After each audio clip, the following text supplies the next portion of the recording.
नमस्कार, मी राहुल कुलकर्णी. ग्राउंड झिरोमध्ये आपण काय करतोय तर पत्रकारांना पण विचारतो, कारण त्यांना बऱ्याच गोष्टीची कल्पना असतेच.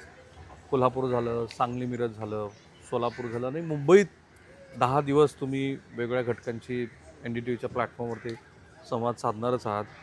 सो सगळी सिनियर मंडळी आहे. जयप्रकाश दगडे आहेत, अरुण समुद्रे आहेत, विजय स्वामी आहेत, तेही सिनियर पत्रकार आहेत. सो दगडे साहेब, काय चित्र सध्या लातूरचं?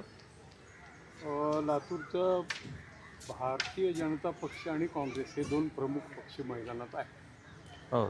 तरी परंतु राष्ट्रवादी अजितदादांच्या राष्ट्रवादीनं जवळपास 60 ठिकाणी हां. उमेदवार उभे केले. 57 त्यांचे आणि 3 अपक्षांना त्यांनी समर्थन दिलेलं आहे. त्यामुळे ही फाईट अशी तिरंगी व्हायला लागलेली आहे 60 वॉर्डांपुरती. ओके. आणि या तिरंगी लढतीचा फायदा आता कोणाला होतो नेमका? कारण राष्ट्रवादी काँग्रेस ही चला. काँग्रेसमधल्या हं. मतांमध्ये हं. विभागणी करण्याची शक्यता आहे. मग काँग्रेसला फटका बसेल अपेक्षा. काँग्रेसला फटका बसण्याची एक शक्यता व्यक्त होते आहे हां. आणि त्याचा फायदा भाजपला होईल असं एक वातावरण. फाईन. भाजपचा प्रचार आक्रमक पद्धतीने चालू आहे आणि काँग्रेसचा प्रचारही अलीकडच्या काळात अतिशय आक्रमक झालेला आहे. सोशल मीडियाचा वापर आमदार अमित देशमुख हां. ज्या खुबीनं करतायत, मला वाटतं त्यांच्यासारखं सोशल मिडियाचा वापर इतर कुणी करताय असं मला वाटत नाही. आणि सोशल मीडियावर प्रचाराचा त्यांनी दणका उडवलेलाच आहे. लातूरमध्ये सध्या संमिश्र वातावरण आहे आणि आज चिन्हांचं वाटप झालेलं आहे. लागलीच आपल्याला निष्कर्षाप्रत जाता येणार नाही, त्याला अजून रंग यायचा आहे निवडणुकीला. पण तुमचं म्हणणं आहे की बीजेपीला थोडंसं अपर हँड आहे का नाही? ओके. पण विजयराव, मला हे नाही कळे, आता शहरात येत असताना एक कमळाचं फक्त चिन्ह काय दिसलं नाही, फक्त कमळच आहे. भारतीय जनता पक्षाने त्यांची निवडणूक स्ट्रॅटेजी अशी ठरवली की फक्त ते चिन्हालाच सपोर्ट. इथे कुठल्याही नेत्यांचा फोटो ते वापरणार नाही. गटबाजीमुळे आहे. गडबाजी नाही आहे. त्यांनी जो लातूर जिल्ह्यामध्ये आत्ता ज्या पालिकांच्या निवडणुका झाल्या त्यात ज्या कमळाला यश मिळालं त्याचा ट्रेंड ठेवून आणि लोकांना कमळ हेच चिन्ह आहे, कमळ हाच उमेदवार आहे, कमळ हेच नेतृत्व आहे हे सांगण्यासाठी त्यांनी ही स्ट्रॅटेजी अवलंबलेली आहे. आणि ते सोशल मीडियामधूनही चालू आहे. फक्त जे आता गोंधळाचं जे वातावरण चालू आहे निष्ठावंतांच्या नावाने वगैरे, त्याचा फटका बसेल अशी रणनीती काँग्रेस आखून घेतो. विशेष म्हणजे हे निष्ठावंत कोण आहेत असा जर प्रश्न विचारला, 2004 साली शिवराज पाटील यांच्या पराभवामध्ये जे आक्रमकरित्या पुढे होते तेच सगळे निष्ठावंत आहेत. आणि लातूरच्या भाजपची निष्ठा ही परळीच्या पायाशी वाहिलेली आहे आणि परळीच्या निष्ठा मैत्री कुठे वाहिलेली आहे तर सगळ्यालाच माहिती आहे. आणि हा संदर्भ नाही आहे, नाही, हेच सगळे लोक आहेत जे निष्ठावंत म्हणून आज प्रचारामध्ये उतरले आहेत, ज्याचा वापर सगळ्यात जास्त काँग्रेसच्या सोशल मीडियावरती भाजपच्या टीमचा करून घेतला जातो. ओके. म्हणजे आता जे मतभेदाचा वारा आहे ते त्याचा वापर हे यांची भावना व्यक्त होत आहे, त्याचं सोशल मीडियामध्ये त्याचा सगळ्यात जास्त वापर काँग्रेस करून घेतो. काँग्रेसची सोशल मीडिया टीम ही पगारी लोकांची टीम आहे. भाजपची अतिशय विस्कळीत यंत्रणा आहे. त्याच्यामुळे ते प्रत्येकजण आपल्याला जे वाटतं फटका भाजपला बसेल बसावा ही रणनीती काँग्रेस हाकते. पण मग आता चित्र काय? ती तेवढं आता सांगता येणार नाही. आता लगेच आता भाजप कोणती यंत्रणा वापरेल, देवघर आणि संभाजी पाटील यांनी जर एकत्रितपणे प्रचार केला तर ते अतिशय चांगलं राहील. देवघर म्हणजे शिवराज पाटील चाकूरकर यांचं घर, जे अर्चना पाटील चाकूरकर आता भारतीय जनता पार्टीमध्ये, त्या दोघांमध्ये नाही आहे असं आत्ता सध्या तरी दिसते. जे वातावरण निष्ठावंतामध्ये त्यांच्या नावाने जे दुकान चालवलं जाते, निष्ठावंत देवघरवर अन्याय झाला ही भूमिका मांडत आहे. लिंगायत समाजावर अन्याय झाला. वास्तविक लिंगायत समाज म्हणजे भाजप असं समजायची काहीच गरज नाही आहे. त्यांच्या माध्यमातून समाजावर अन्याय झाला असं म्हणणं चुकीचं आहे, कारण कोणताही पक्ष कुठल्याही समाजावर नसतो, सर्वांनी मिळून पक्ष उभा करत असतो, हे लक्षात घ्यायला पाहिजे. आणि संभाजीराव इथले प्रमुख नेते आहेत, त्यांच्याकडे तो चार्ज आहे, ते त्या पद्धतीने यंत्रणा आखतील. त्यांना सर्वांना सोबत घ्यावंच लागणार आहे. अरुणराव, काय तुमचं थेट मत असतं नेहमी काहीतरी? नाही, माझ्या मताप्रमाणे हे निष्ठावंत हे वगैरे 2-3-4 दिवसाचा खेळ आहे. ओके. नंतर ज्या वेळेला ज्या वेळेला असं लक्षात येईल की या सगळ्या विषयाचा भाजप म्हणून तोटा व्हायला आहे, त्यावेळेला हे सगळं बंद होऊन जातं. आजच पाहिलं आपण 120 जणांनी माघार घेतलेली. 120 ते सगळे भाजपचे आहेत. भाजपचे 120 हा आकडा काही छोटा नाही आहे. बरोबर. मुख्यमंत्र्यांची सभा आहे 7 तारखेला. 120 जणांनी त्या दिवशी माघार घेणं हा केवढा मोठा अंतर्गत कम्युनिकेशन्सचा हे आहे. मुळात कसं एक 7-8 वर्षांनी इलेक्शन व्हायची. आता जो कार्यकर्ता समजा 20 वर्षापासून लढतोय, काम करतोय, तो आज कुठपर्यंत आलाय? तो आला आता 60च्या 45-60च्या पर्यंत. त्यांची मनस्थिती अशी असते की आज नाही तर पुन्हा नाही. हा एक भाग असतो. आणि जसं आपण म्हणतो ना, भाषा दर कोसागणिक बदलते, तसं 8-10 वर्षानंतर कार्यकर्त्याची मनस्थिती बदलते. परफेक्ट. हा फरक पडतोच ना. मग आता काय वातावरण आहे लातूरमध्ये? आता मला नाही वाटत काल ज्या पद्धतीनं आता असं जे काय बंडखोर वगैरे म्हणतात ना, असं नाव घ्यावं असं किंवा ह्याच्यामुळं हा परिणाम होईल त्याच्यामुळं. हा आता काही वार्डात 3 जण एकदम उभे राहिले. ते आधी कुठे होते, काय होते, ह्याचा सगळ्याचा लोक करणार नाही. मग कोणाचं गणित जुळून आलंय? काँग्रेसचं जुळलंय, राष्ट्रवादीचं जुळलंय, अजून भाजप? काही आता आज कसं सांगताच येणार नाही नाही. पॅनल तर डिफाईन झाले ना काल सगळं पॅनल withdraw त्यांचे झालेच आहेत, त्यांनी ते केलेले आहे. हां. पण नेमकं आता कोण कसा कुणाच्या बाजूनी नेता कसा उभा राहील, खरंच ह्याला आणायचंय का नाही आणायचंय. गावात अफवा अशा आहेत की ह्याला 12 पाडायचे, त्याला 6 पाडायचे, ह्याला 3 पाडायचे. पण हे गाव अफवेवर चालते. लातूर. हे गाव आणि निवडणूक इतके अफवेवर चालते. त्यामुळं आज तर दुसरा दिवस, आज तर चिन्ह वाटप आहे. आत्ताच्या प्रकारचे खरी चिन्ह तर थोडे दिवसात दिसायला लागतील. ज्यावेळेला आता बावनकुळे येणार आहेत, देवेंद्र फडणवीस येणार आहेत, ते काय प्रदेशाध्यक्ष चव्हाण येणार, रवींद्र चव्हाण. हे सगळे एक हे करतील ना. आणि मी तुम्हाला एक बेसिक सांगतो, माझा अनुभव सांगतो. भाजपमध्ये फळीनीमध्ये किती भरले होते? 130-140 एक जणांनी भरले होते. 140 मधल्यानी कुणी भाजपचा राजीनामा दिला? माणूस संतापतो केव्हा? हे मी राजीनामा, हे तुमचे पद टाकून माझ्या मी उभा आहे. कुणी केलंय? असं केलेलं नाही. मग काँग्रेसमध्ये कोणीच काय नाही. चाललंय? काँग्रेसमध्ये काय आणि चाललंय? काँग्रेसला माणसं मिळाले हेच नशीब आहे. काँग्रेसमध्ये इकडूनच गेलेले आहेत. त्यांनी तिकीट काँग्रेसमध्ये देऊन कोण टाकलं. आहे? तिथं गोंधळ झालेला नाही. भाजपमध्ये अहो, होतं. राज्यभर देशभर बघितलं तर काँग्रेसला आण्याच्या 6 माणसं मिळालेत, ह्याच आनंदात आहेत ना ते. कमालच आहे. मग त्याचा अर्थ तुमचं मत आहे की भाजपला अपर हँड आहे आज संघटन आजच्या ह्याच्यात आजच्या नाही, ह्याच्यावर. आज मुळात काय संघटन नाही ना ते.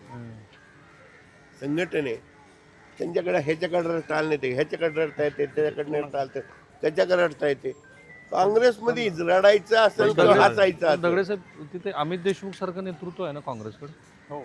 त्यांचा असा नाही आहे का आता पूर्वी जसा विलासरावांचा सगळा होल्ड होता? नाही, आता त्यांच्याबद्दल पक्षामध्ये सुद्धा काही थोडं विरोधी चर्चेचं सूर ऐकू येतो.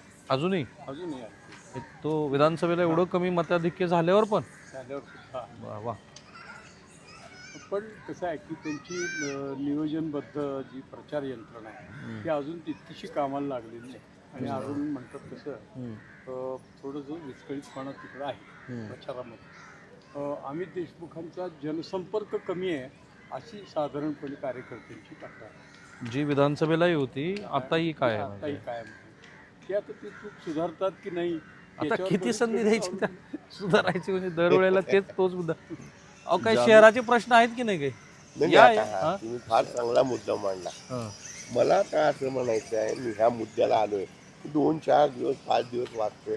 आपणही माध्यम, हा तो असं म्हणला ह्याच्यावर तुमचं मत काय, तो तसं म्हणला ह्याच्यावर तुमचं मत काय, आणि त्याच्यावरच आपण आपलं सगळी माध्यमं म्हणजे प्रिंट असेल, हे असेल, ते असेल, त्याचा मुद्दा नाही. आता माध्यमालाच ही निवडणूक मुद्द्यावर आणावी लागेल. माध्यमांनी ती मुद्द्यावर नाही नेली तर ह्यांना तर हेच पाहिजे. अरे हा ज्या ठिकाणी आपण उभे आहोत इथं अर्ध निम्म खाजगीकरण आहे. मग गावातल्या गरीबाच्या लेकरांनी खेळायचं कुठं? अच्छा, जे नाना नानी पार्क मध्ये पण खाजगी खाजगीकरण आहे. आता हे जे सगळं आपण पाहतो आहोत हे एकमेव पार्क आहे. एकमेव पार्क आहे एकमेव पार्क आहे लातूरमध्ये. 8, 10, 6, 7 ते लाख दिल्या विलासरावजी मुख्यमंत्री असताना एका कंपनीनं स्पॉन्सरशिप करून निर्माण करून दिलेलं आहे. बाहेर बोर्ड आहे स्मर्थ आहे म्हणून. आता मला सांगा तर गरीबाच्या लेकरांनी खेळायचं कुठं? जे 24 तास शेवटचा माणूस गोर गरीब भाषण करते एकदाही वाटलं नाही. आपल्या शहरातल्या मुलांनी खेळायचं कुठं? हा झाला एक प्रश्न. एक प्रश्न. दुसरा मुद्दा, आता दोघांचे अडीच राज्य होतं, मिलीजुली सरकार होतं. हे महापालिकेत आपण महापालिकेतच हो विचारतो. हो हो मला सांगा, महापालिकेमध्ये आता यांचा एक मुद्दा आहे की मालमत्ता कर एवढा मोठा वाढवला, बिलकुल त्याच्यावर बोललंच पाहिजे. मग ते वाढवत असताना तुम्ही विरोध केला का? अच्छा तिथं नाही केलं, तुम्ही सभागृहात सायझेबल केलं. होतात ना. हां. अरे तुम्ही सुद्धा सायझेबलच होतात ना, 3च कमी होतात. ठीक आहे, तुम्ही मेजॉरिटी म्हणून पास करा, हे आमचा 32 जणांचा विरोध लिहून घ्या. म्हणजे सभागृहात तिथे केला नाही विरोध, आता कोण प्रचारात केलाय? आला. ओके.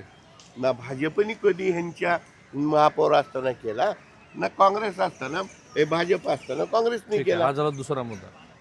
तिसरा मुद्दा, हम्म. आता चला. सगळ्या गोष्टीचं जे खाजगीकरण चाललंय, हम्म. मग तुमच्याकडं 408 का 425 ते काय सफाई कामगार आहेत. हम्म. ते काय करतात? तुमचं घंटागाडी खाजगीकरण, हम्म. तुमचे मुख्य रस्ते झाडायचे आहेत त्याचं खाजगीकरण. मग उरती कर्मचारी करतात काय?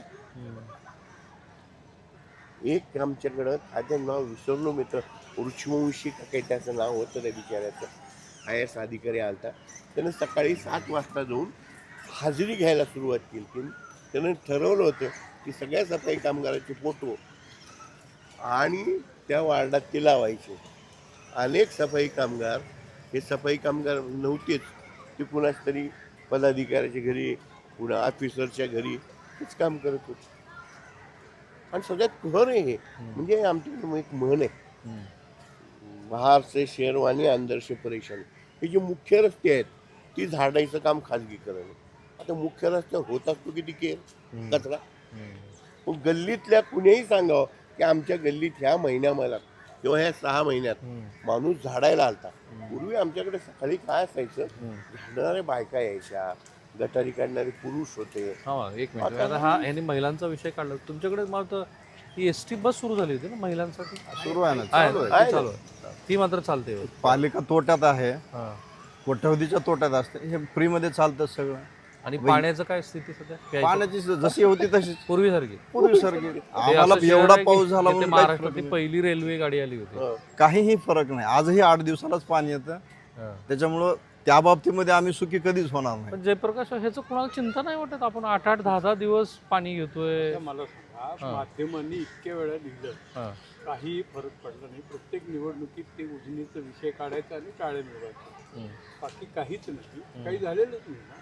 आजही जर 8 दिवसांनी पाणी येत असेल, 4-5 दिवसांनी पाणी येत असेल, ते सुद्धा वेळापत्रक सगळं कोलमडलेलं आहे. म्हणजे ती पाईपलाईन जुनी आहे, ती नेहमी खराब होते आणि पाणी येत नाही. पाण्यामध्ये वेळापत्रक पाळलं जात नाही. आता दुसरं एक काँग्रेसचं बोर्ड आहे, कायदा व सुव्यवस्थेसाठी काँग्रेसच पाहिजे असं एक बोर्ड आहे. हो, मी वाचलं होतं. खासदार काँग्रेसचे, हां. आमदार काँग्रेसचे. सत्ता नाही ना पण काँग्रेस. सत्ता पण आमदारांचे आणि खासदारांचे अधिकार आहेत. असतात. त्या अधिकारांचा वापर करून यांना कायदा आणि सुव्यवस्था सुरळीत करता आली असतील. आज कायदा सुव्यवस्था पूर्णपणे कोलमडली, वाहतूक कोंडी प्रचंड झालेली, त्याच्यावर कुणीच काही बोलत नाही. आता हे सत्ताधारीच म्हणायला पाहिजे ना, आमदार खासदारी. व्यत्यय आणतो. 2024च्या जानेवारीपासून जूनपर्यंत आठवड्याला 1 खून झालेला लातूर. आठवड्याला 1 सरासरी. त्याच्यानंतरही ती खुनांची मालिका थांबली नाही. आजही कायदा सुव्यवस्थेच्या ज्या नावानं पाहिजे म्हणून हे काँग्रेस पाहिजे म्हणतात, कार्यकर्ते कोणाचे तर कोण सांभाळतात? मला एक सांगा की मुख्यमंत्र्यांचे अत्यंत आवडते असलेले अभिमन्यू पवार इथे आहे. एक माजी मंत्री शिवाजीराव निलंगेकरांचे नातू इथे आमदार आहेत भाजपकडून. तसा भाजपचा स्ट्रॉंग होल्ड आहे ना, सतत काँग्रेसवाल्याच काय प्रश्न विचार बिलकुल आहे ना. मग त्यांनी सगळ्यांनीच लक्ष दिलं पाहिजे हे खरं आहे. पण विधानसभेमध्ये जो प्रश्न उचलला जातो, ज्यांचे कार्यकर्ते आहेत त्यांच्यासाठी हे सगळं चालू आहे. गुंडगिरी करणारे कार्यकर्ते कोण आहेत किंवा जे माणसं आहेत ते कोण सांभाळतं? सावकारी करणारे माणसं कोण सांभाळतं? सावकारी करणाऱ्यांना उमेदवारी दिली जाते. याच्याही पलीकडे बघा, उदगीरमध्ये आत्ता क्रिमिनल रेकॉर्ड असलेले 12 नगरसेवक राष्ट्रवादीचे निवडून आले. 12. लातूरमधल्या गुन्हेगारीचा आपण हे आकडा काढलेला नाही आहे. पण अशी स्थिती आहे. गुत्ते सगळे व्याजीपट्टी पुण्यापासून ते लातूरपर्यंत सगळीकडे हीच स्थिती आहे. ठाण्यात पण हीच परिस्थिती आहे, नाशिकात पण हीच परिस्थिती आहे. आणि गुन्हेगारांचं सगळं असं ह्या महानगरपालिका आणि नगरपालिका निवडणुकीमध्ये ग्लोरिफिकेशन झाले. आजच रवींद्र चव्हाण म्हणत होते अजित पवारांना, काल ते मुरलीधर मोहोळ म्हणाले की बघा तुम्ही कसं सगळ्या गुन्हेगारांना पाठिंबा दिला. त्यावर अजित पवारांनी प्रेस कॉन्फरन्स घेऊन सांगितलं की निलेश घायवाळला परदेशात पाठवण्यात कुणी मदत केली. मग रवींद्र चव्हाण त्याच्यावरती म्हणाले की जर तुमचा पूर्व इतिहास काढला तर मग तुम्हाला खूप अडचण होईल. आणि त्यांनी मुख्यमंत्र्यांना प्रश्न विचारला की अजित पवारांना आपल्याबरोबर कसं आपण घेतोय. मी तर म्हटलं ह्यांची सगळ्यांचे थँक्यूच म्हटलं पाहिजे की यामुळे आपल्याला कळतं तर की महाराष्ट्रात हे सगळे एकमेकांच्या शेजारी राहून सुद्धा असं करत. पण मला एक सांगा की पॉलिटिकल डेमोग्राफी जी आहे, कारण इथे सुदैवानं त्या जातीच्या आणि आपल्या सगळ्यांच्या दुर्दैवानं त्या जातीवर निवडणुका होतात. हां, मग इथली पॉलिटिकल डेमोग्राफी जातीवर होतं, आत्ताही जातीवर जाती 100% जाती. लिंगायत जाणार बीजेपीकडं. छोट्या छोट्या जातींना काहीही किंमत नाही राजकारणात, काहीच किंमत नाही. आता हे शिंपी, लोहार, सुतार, कासार ह्याचे उमेदवार कुठे गेले? कोण यांना विचारतं? निवडून येण्याची क्षमता त्यांची आहे का?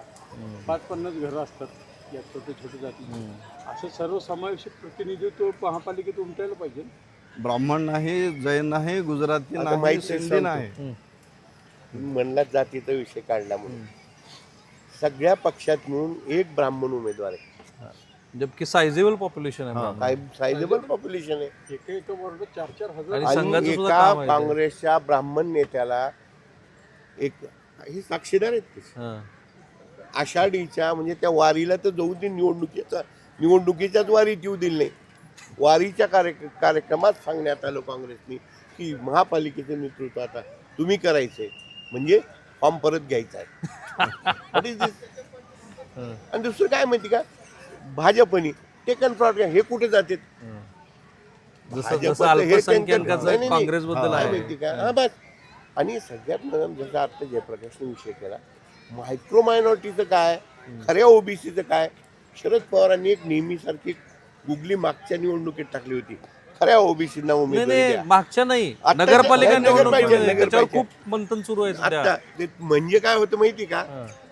पवार जे बोलतात त्याच्या उलट असतं. म्हणजे असं की परवा ज्यांना ओबीसी म्हणून सर्टिफिकेट मिळाले त्यांचा विचार पण मग करा. आता इथं तसंच आहे का? तसंच आहे आता. तुम्हाला ठिकठिकाणी जर तुम्ही काढले 3-3, 2-2 उमेदवार आहेत. जे ओबीसीच्या जागेवरती कुणबीच्या प्रमाणपत्राच्या आधारावर लढत आहेत. आहेत. आता येणार ते आहे ना, प्रमाणपत्र आहे ना, संपला विषय. ठीक आहे. तरी अगदी शेवटचे एकच मिनिट राहिलाय.